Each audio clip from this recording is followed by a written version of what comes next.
सिंध के वॾे वज़ीर सैयद मुराद अली शाह चयो आहे त सिंध में वॾी तबाही अची चुकी आहे। मुतासिरीन जी बहालीअ लाइ कोशिशूं करे रहिया आहियूं। मुतासिरीन जी बहालीअ में वक़्तु लॻंदो।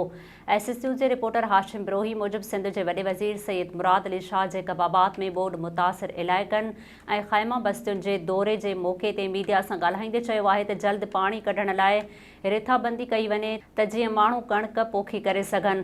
वॾे वज़ीर चयो आहे त असांखे खाॿे पासे जी ड्रेनेज स्कीम लाइ 130 अरब रुपयनि जी ज़रूरत आहे जेका असां न कई।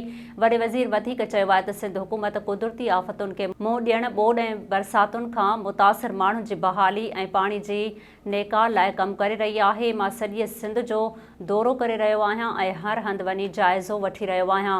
हिकु सवाल जे जवाब में वॾे वज़ीर चयो आहे त कैंपुनि में कंहिंजो बि एहसान नाहे, रुॻो मुतासिरनि जो हक़ आहे। मुतासिर हद खां वधीक आहिनि, उन करे वक़्तु लॻी रहियो आहे। नाज़रीन, वधीक ख़बरुनि ऐं अपडेट्स जे लाइ ॾिसंदा रहो SS न्यूज़ वेब चैनल। असांजे चैनल खे लाइक ऐं सब्सक्राइब करणु न विसारींदा।